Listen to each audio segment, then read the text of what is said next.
વાંદરો અને મગર. એક નદી કાંઠે જાંબુડાનું મોટું ઝાડ હતું. જાંબુડાના ઝાડ પર દરરોજ એક વાંદરો જાંબુ ખાવા આવતો. નદીના ઊંડા પાણીમાં એક મોટો મગર રહેતો હતો. વાંદરો ઝાડ પર બેસીને જાંબુ ખાય અને ઠળિયા નદીમાં ફેંકે અને આ ઠળિયા મગર ખાય. વાંદરો અને મગરની આવી રીતે ભાઈબંધી થઈ. વાંદરો રોજ મગરને પાકા જાંબુ ખવડાવે. નદીમાં વાંદરો પાકા જાંબુ ફેંકે અને મગર તે જાંબુને રોજ ખાય. મગર એકવાર થોડા જાંબુ મગરી માટે લઈ ગયો. મગરીને તો જાંબુ ખૂબ જ ભાવે. મગરીને જાંબુ આપ્યા. મગરી જાંબુ ખાતા મગરને કહે, રોજ આવા મીઠા જાંબુ ખાનાર વાંદરાનું કાળજું કેવું મીઠું હશે. તમે એને લઈ આવો તો હું એનું કાળજું ખાઉં. મને એનું કાળજું ખાવું છે.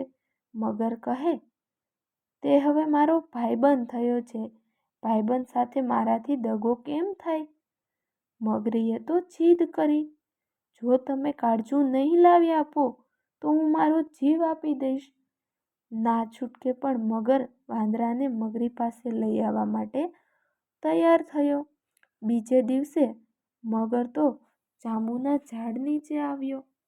એણે જાંબુ ખાધા પછી મગર બોલ્યો, વાંદરાભાઈ, મારી મગરી તમને ઘેર જમવા માટે બોલાવે છે.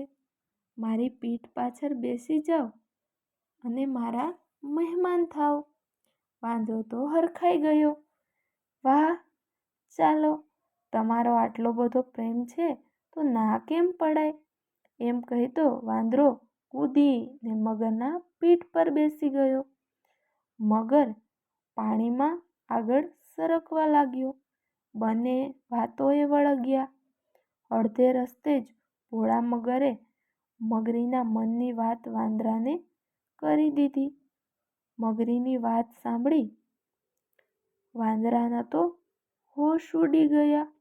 થોડી વારે સ્વસ્થ થતાં મગરીથી બચવાનો તેમણે ઉપાય શોધી કાઢ્યો. વાંદરો વિચારવા લાગ્યો. વાંદરો તો કહે, મગરભાઈ, તમે ખરા છો. તમારે આ વાત મને પહેલેથી જ કહેવી હતી ને. મારું કાળજું તો હું ઝાડ નીચે જ મૂકી આવ્યો છું. ચાલો પાછા જઈએ અને કાળજું લઈ આવીએ. મગર વાંદરાની વાત સાચી માની પાછો કિનારા તરફ વળી ગયો. કિનારો આવતા વાંદરો એક મોટો કૂદકો મારી ઝાડ પર પહોંચી ગયો. પછી કહે, મૂરખ મગર, કાળજું તે કઈ ઝાડ પર મુકાતું હશે? તું તો દગાખોર છે. ભાઈબંધને દગો દેવા તૈયાર થયો. જા હવે કદી આ જાંબુડાના ઝાડ નીચે આવતો નહીં. એમ કહી વાંદરો ત્યાંથી બીજે જતો